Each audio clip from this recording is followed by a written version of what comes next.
43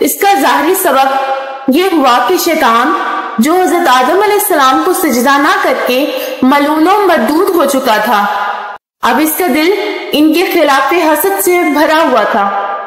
وہ ہر وقت انہیں نقصان پہنچانے کی طاق میں رہتا۔ بلاخر ایک دفعہ موقع پا کر اس نے انہیں وسوسہ ڈالا اور مکر و فریب سے کام لیتے ہوئے اس درخت کا پھل کھانے پر ابھارا۔ حضرت آدم علیہ السلام اور حضرت حوا رحمت اللہ کو اپنے اس مکر و فریب کا یقین دلانے اور خود کو ان کا خیر خواہ ثابت کرنے کے لیے یہ ملعون اس حد تک گیا کہ اللہ رب العزت کی جھوٹی قسم تک کھا لی۔ چنانچہ قرآن عظیم میں ارشاد ہے، اور ان سے قسم کھائی کہ میں تم دونوں کا خیر خواہ ہوں۔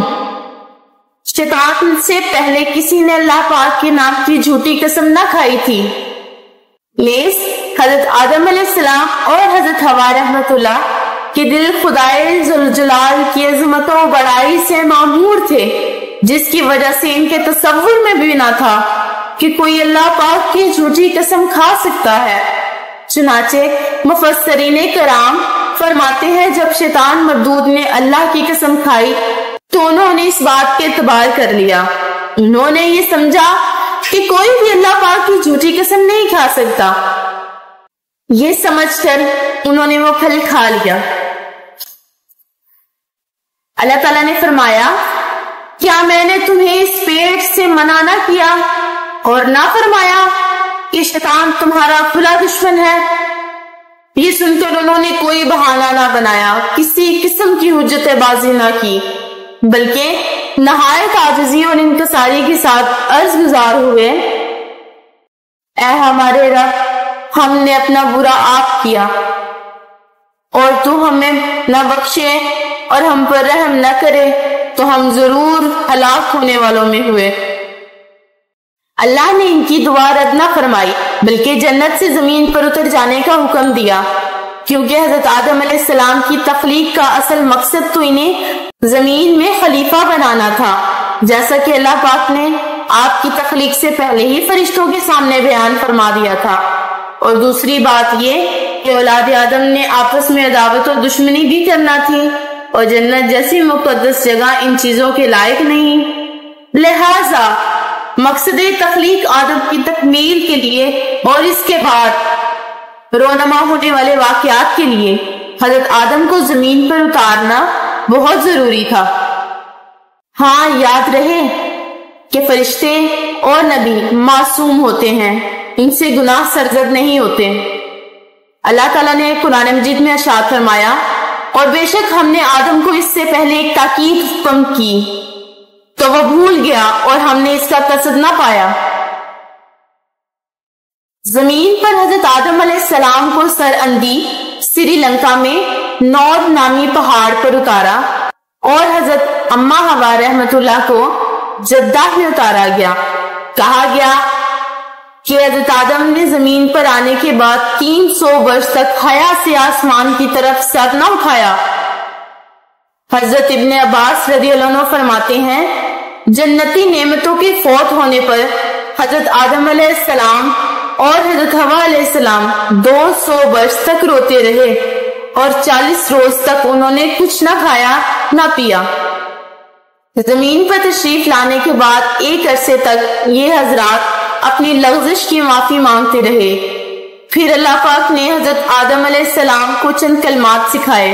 جب ان کلمات کے ساتھ انہوں نے توبہ اور معافی کی درخواست کی تو قبول ہو گئی۔ قرآن مجید میں ارشاد ہے، پھر سیکھ لیے آدم نے اپنے رب سے کچھ کلمے تو اللہ نے ان کی توبہ قبول فرمائی۔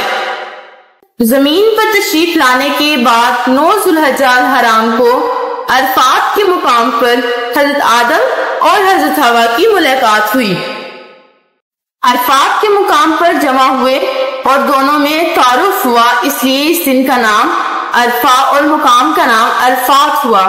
یہ مقام مسجد الحرام شریف سے تقریباً 20 کلومیٹر کے فاصلے پر ہے، اور یہی وہ مقام مقدس ہے جہاں ہر سال 9 ذوالحجہ الحرام کو دنیا کے کونے کونے سے آئے ہوئے تمام حاجی جمع ہوتے ہیں۔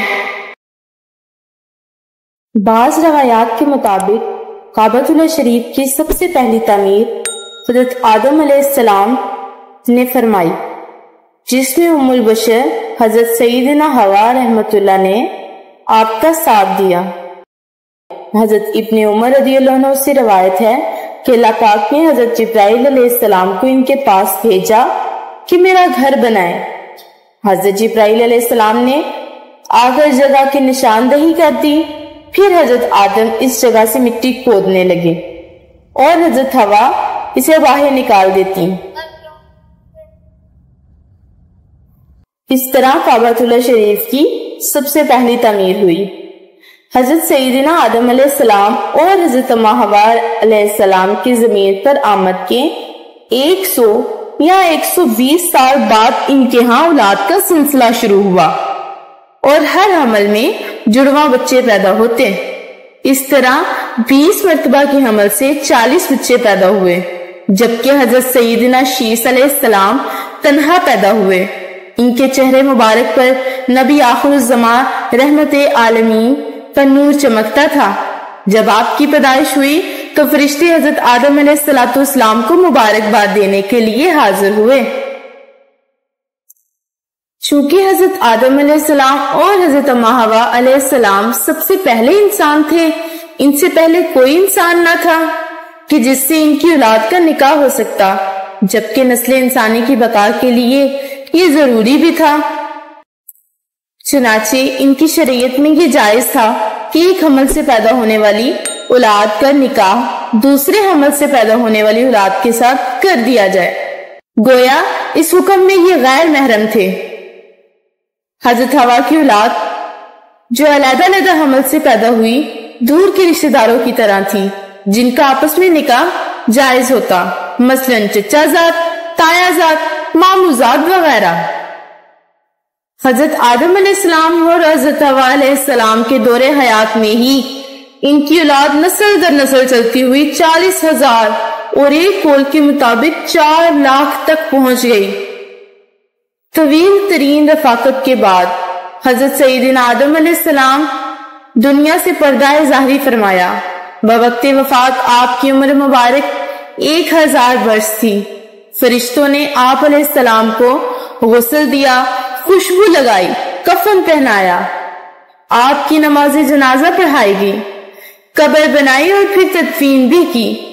بعد میں آپ علیہ السلام کی اولاد سے فرمایا، اے اولاد آدم، فوت شدگان کی تجہیز و تفکین کے لیے یہی طریقہ اختیار کرنا۔ حضرت سیدنا آدم علیہ السلام کے وصال کے بعد حضرت سیدنا حوا رحمت اللہ علیہ کا بھی جلد ہی انتقال ہو گیا۔ ام البشر حضرت سیدنا حوا کے مزار شریف کے بارے میں ایک قول یہ ہے کہ آپ رحمت اللہ علیہ کو حضرت سیدنا آدم علیہ السلام کے پاس جبل ابو القبیس کے کسی غار میں دفن کیا گیا۔